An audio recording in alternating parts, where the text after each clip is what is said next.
Are you constantly on the go? The newly updated Jesus Calling mobile app makes it easy to feel God's presence wherever you are.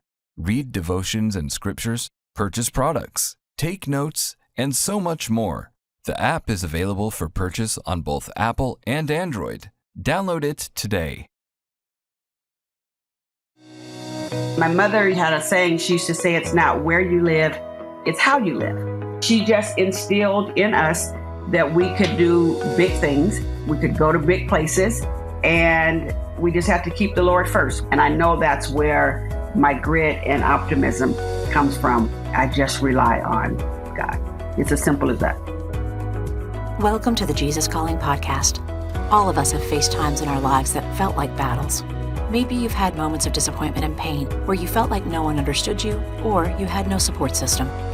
Perhaps someone hurt you with their words or planted a seed of doubt in your mind that you'd never get to where you want to be in life, and that trying to reach for more would be impossible. Here's some comforting news. We're not alone when we face battles in our lives. We're not left to fight by ourselves. God is greater than whatever we're facing, and He has promised He will never leave us. Our guests this week held on to the promise that they could stand strong in God's power when people or circumstances might have crushed their spirits. Samuel Rodriguez experienced situations in his young life where discrimination threatened to divert him from the path he was meant to follow to become a pastor, author, movie producer, and advisor to 3 of the last 4 U.S. presidents. Cynt Marshall endured the abuse and abandonment of her father, but her faith in the Lord and the guidance of her mother led her to thrive despite her circumstances, ultimately becoming a highly successful businesswoman and the CEO of the Dallas Mavericks NBA franchise. Let's begin with Cynt's story. I am Cynt Marshall. I am the wife of 1 and the mother of 4. I am the CEO of the Dallas Mavericks. I am also the CEO of Marshalling Resources, my own consulting company, and a former executive at AT&T, and a passionate community leader, primarily in the education and adoption space.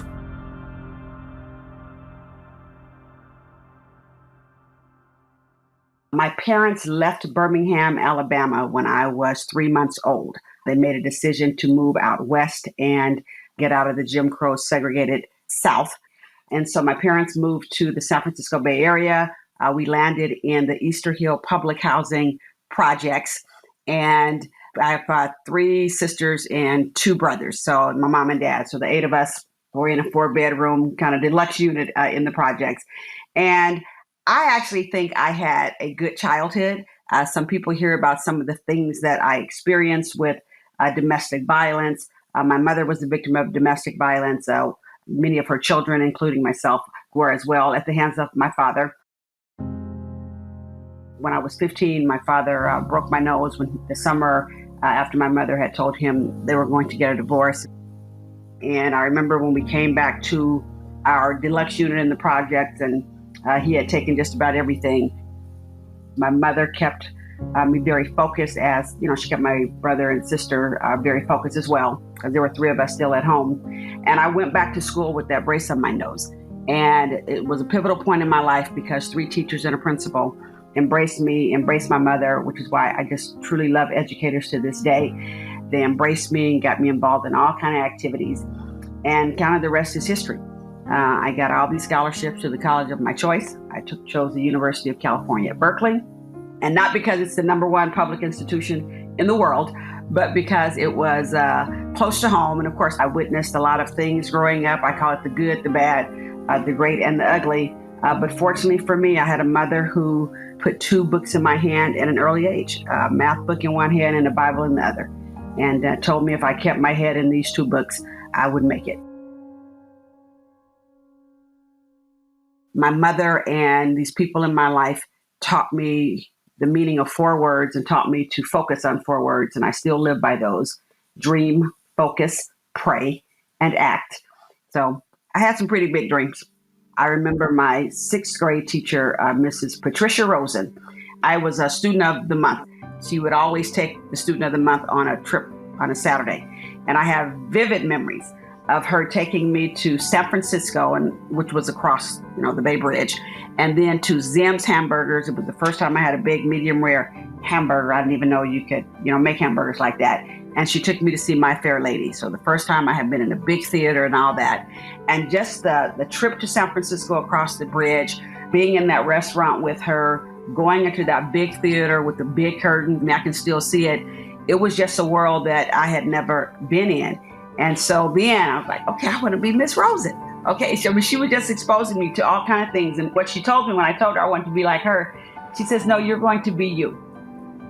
When I was the first Black female senior class president, that was because when I was in the 9th grade, my 2 older sisters graduated from high school when I was a freshman. And I remember sitting at that graduation, and there were 2 white gentlemen on the stage, the student body president and the senior class president.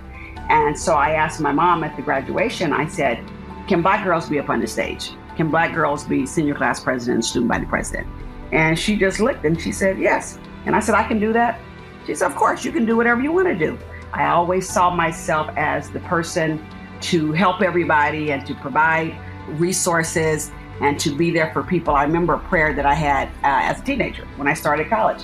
I asked the Lord to bless me, to have a good job one day and to have money so that I could help people and I could write checks to charities and I could help people do things.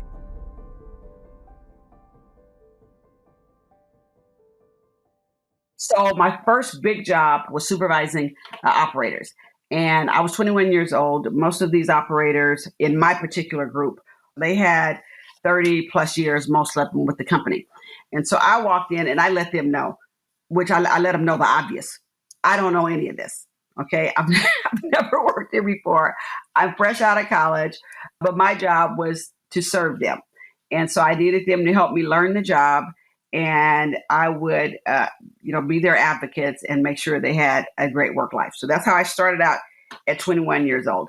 I was on a fast track management program, but I wanted to assure them it wasn't like hit and run. I wasn't just there to check off this particular supervisory job, that I was really all in with these people. And I just fell in love with them and they fell in love with me. And we ended up with the best results. The best results ever came out of our shop because these ladies had figured out how to look out for each other, how to be treated with respect, how to really take the teamwork to the next level. I learned from them and I love these ladies. I wanted them to be happy. And so it's all about the people. Everything I do now is based on what I learned from these people when I was 21 years old. My leadership philosophy is around 3 L's, and it's listen to, learn from, and love the people.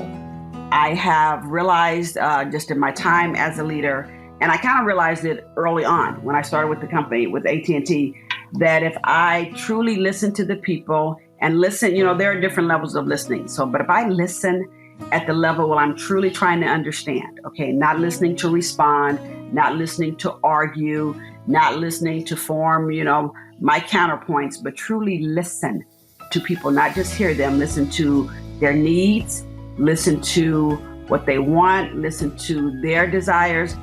If I do that well, if I learn from the people who are doing the work, truly learn from them. I had a big district manager job at AT&T. And so that was my first really big kind of director role in the company. And I ended up going to pole climbing school. And the union could not believe that. In fact, they were so excited about it. They came to my last day when I had to climb the pole and do the pass the test and all that. And they had, they were clapping and all that. They couldn't believe that I did that. And I did it because I really wanted to learn about what all these folks were doing. I wanted to experience it.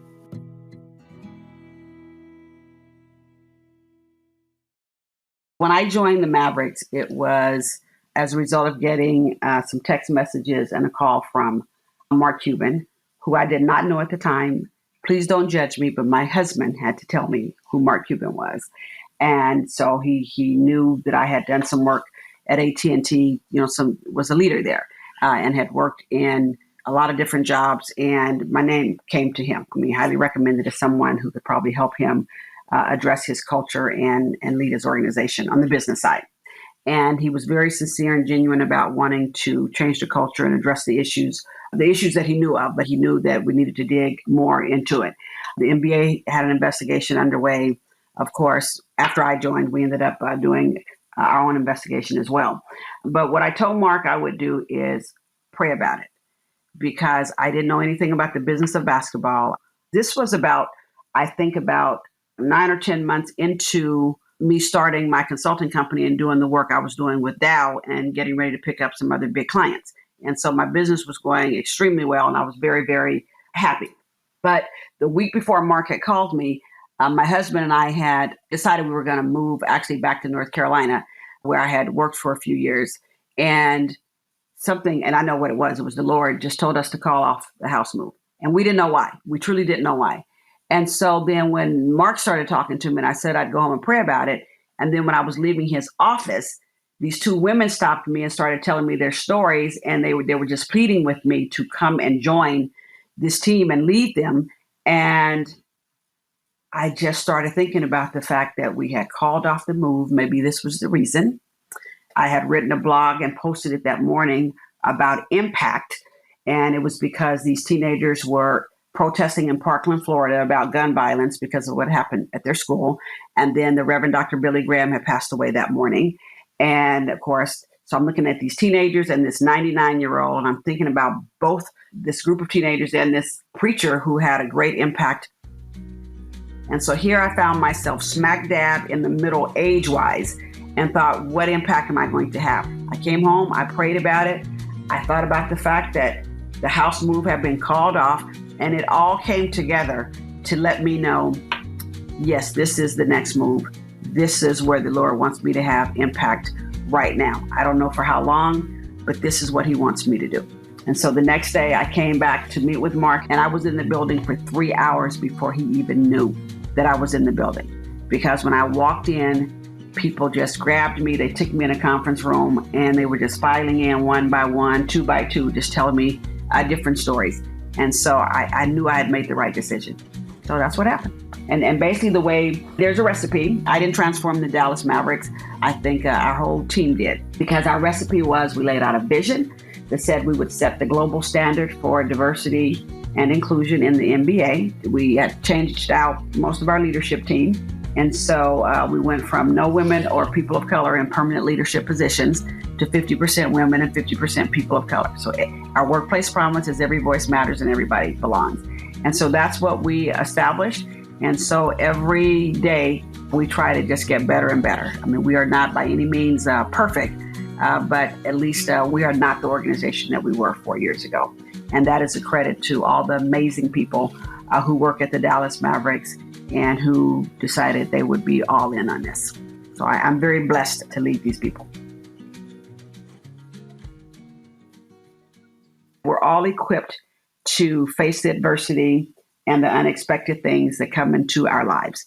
And then there are people around us. There is a village, there's a community of people who are there to help get you up and to help you get through it. And with faith in God and with standing on his promises, you can truly thrive, not just get through it, but truly thrive through the unexpected, because we have all been chosen to go through something. When people are in need, whether it's a physical, mental, emotional need, I ask them if it's okay if I send them something. And Jesus Calling is the book that I send. I love this book. I have given this book to so many people. It is truly my go-to book. I was diagnosed with stage 3 colon cancer, 1 lymph node before stage 4, back in December 2010. Pretty bleak prognosis. Just had, my 51st birthday, and now I'm told I have colon cancer. For me, once I got diagnosed, it was hard to hear. It truly was an out-of-body experience. And then I had to start laying out a plan, what I needed to do, all of that just to kind of, get my mind right so I could tackle this. Going through chemo was very hard for me. When at some point, my mind was functioning well, prior to chemo brain, but my body wasn't. There are times in our lives where he will let us know he is truly in charge.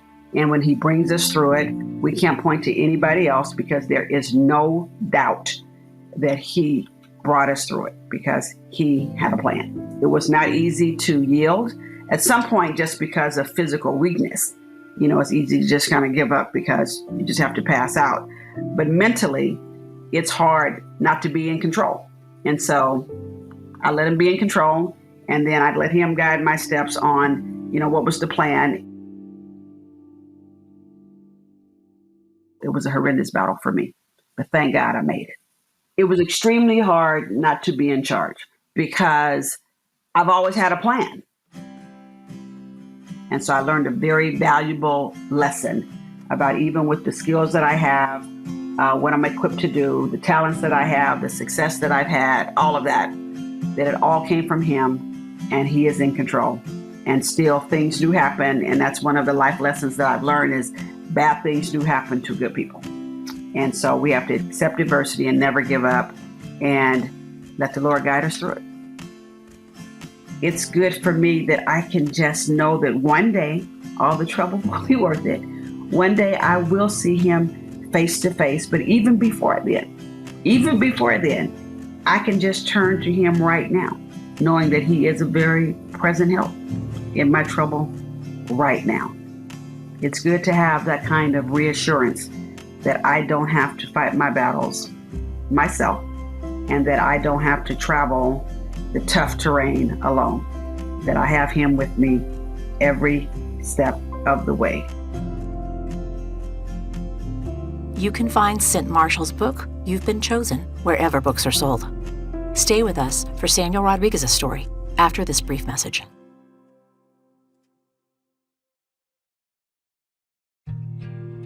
Sometimes life can be really stressful, whether it's personal day-to-day struggles or overall world issues that make us feel overwhelmed. But when we feel helpless, God is still there, ready for us to turn to Him in prayer. That's why Sarah Young wrote Jesus Listens, to deliver a message of peace, love, and hope to her readers every day. Jesus Listens is a 365-day prayer devotional with short, heartfelt prayers based on Scripture, written to deepen your relationship with God. Learn more about Jesus Listens and download a free sample at jesuscalling.com/JesusListens.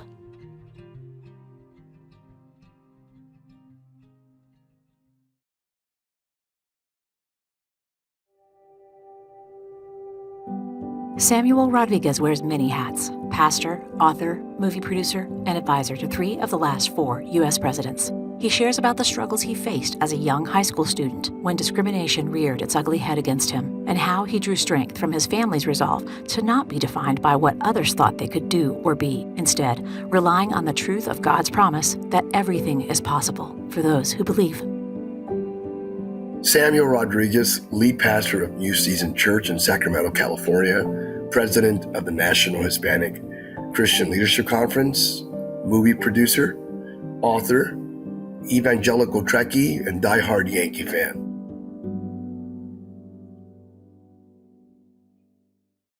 I was raised in Bethlehem, Pennsylvania. I'm a native of Pennsylvania in the Lehigh Valley, the old Rust Belt. And I was born in a very working class neighborhood, which impacted my Calvinistic work ethic. My dad was a Mack truck worker, a UAW guy. My mom was a homemaker. So I was raised in a very religious, faith-based, saturated community with a strong work ethic, a commitment to both faith and science.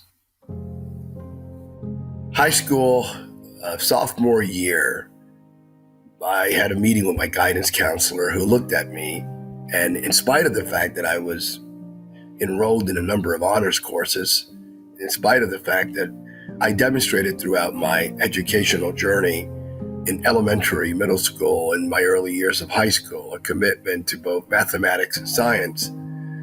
I was in advanced calculus and so forth. My guidance counselor, in essence, not in essence, but explicitly stated, Sam, your kind of people proceed for the 11th and 12th grade in vocational training, VOTEC, which means you're going to have to choose one of the following careers: auto mechanic or carpentry. And those two are the 2 primary career paths for your kind of people. I went back home, explained this to my mom, who of course pushed back and repudiated and rebuked every single descriptor nomenclature assigned to me from my guidance counselor. And we proceeded in a college preparatory journey, and it enabled us to accomplish what we're currently accomplishing or achieving by the grace of God and for his namesake. I did experience racism, discriminatory practices, but we did not permit these issues to define us. We had an option whether or not we would be perpetual victims or whether or not we would utilize that negative energy for the purpose of flipping the script and achieving things that we had not achieved before in our family legacy line. And by the grace of God alone, we've been able to do the latter. We've been able to occupy spaces that in our family we have not occupied before. And we know that it's just the beginning, that our children and our children's children will do greater things. Love expels all fear, that mercy triumphs over judgment. All things are possible.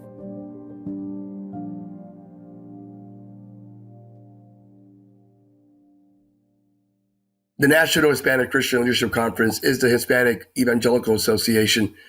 Started in 1992 in its first incarnation as the Alliance of Evangelical Churches for the Latino community. We are this wonderful network committed to life, religious liberty, and biblical justice. We aim to reconcile Billy Graham's message of salvation with Dr. Martin Luther King Jr.'s March for Justice. We have this crazy dream that the church can be both Billy Graham and Dr. King, that it can be both righteousness and justice, truth and love, sanctification and service, conviction and compassion, orthodoxy and orthopraxy, ethos and pathos. We believe the cross is both vertical and horizontal, and for too long, Christians in America and in the Western world, to a great degree, have created a dichotomy that does not exist, which means that the majority of Christians are either vertical or horizontal, but very few have reconciled the vertical with the horizontal. So if you look at the cross as two pieces of wood, one vertical and horizontal, the strongest part of the cross is the nexus, the point of convergence, where they intersect. This is the place where we marry the optics of redemption with the metrics of reconciliation. This is the place where the fishes meet the bread. And that's where covenant and community come together, where we lift up our hands in worship to Jesus, and we stretch our hands across both to the left and to the right in compassion to our fellow man. That's the mission and the vision of the National Hispanic Christian Leadership Conference. We've had the opportunity of serving three presidents, George W. Bush, President Obama, and President Trump, and serving them on a plethora of issues. So with integrity, we proceed in kind. We walk into the White House, to the West Wing. We have conversations regarding subjects that have great implications, regarding civility, regarding life, regarding religious liberty, regarding biblical justice, be it immigration reform, educational justice, justice reform issues, and so forth, alleviating poverty around the world. We've participated in all the aforementioned conversations and areas that required spiritual, faith-based engagement. And, we walk into the White House, and afterwards we get a Starbucks and remember that it's a conversation, that you're there by the grace of God, that you do things with humility, and pray that every word that comes out of your mouth is a productive word that unifies and brings people together.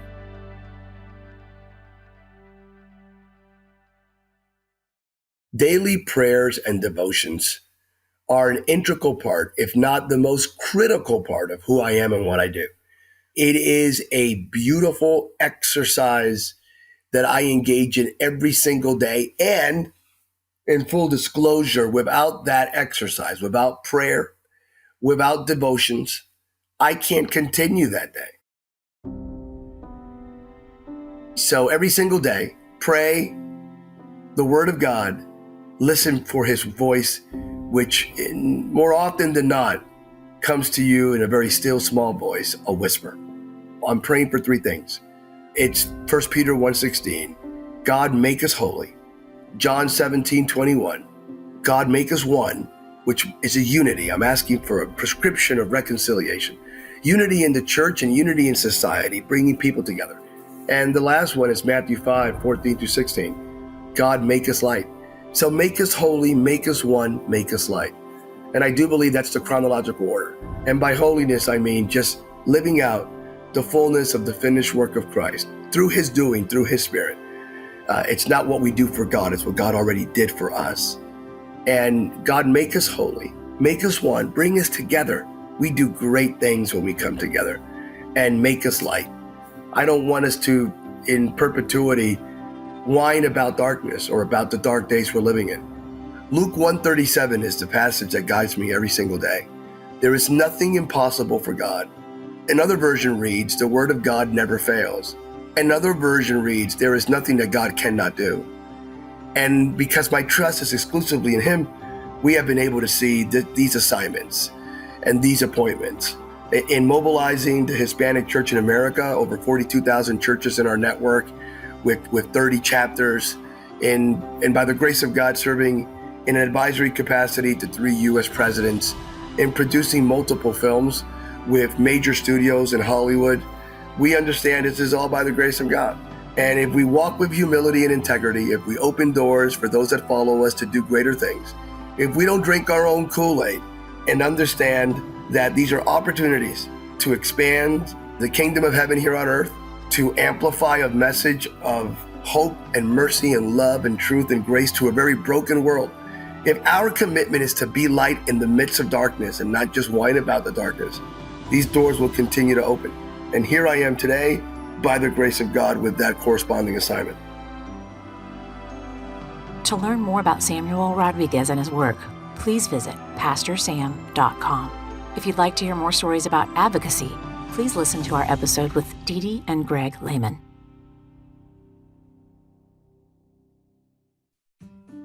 Next time on the Jesus Calling podcast, we'll hear from Chris Nickick, the first person with Down syndrome to ever complete an Ironman triathlon, and his father, Nick, who took on the role of Chris's coach.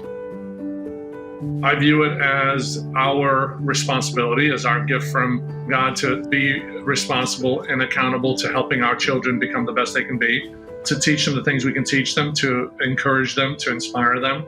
And that's really been my role the last few years with Chris, is I've had to find a way to help him develop a plan that he could follow. And then I've had to find a way to teach him how to get motivated and inspired and stay inspired so he can pursue his dreams. Want to hear more inspirational stories of people who have been changed by a closer walk with God? Then subscribe today to the Jesus Calling podcast on Apple Podcasts, Stitcher, or wherever you listen to your podcasts. And please be sure to leave a review, which helps us reach and inspire others with these stories. Plus, if you like seeing our guests as well as hearing them, you can find video interviews available on our YouTube channel at youtube.com/JesusCallingBook, on Facebook, and on the Jesus Calling Instagram page.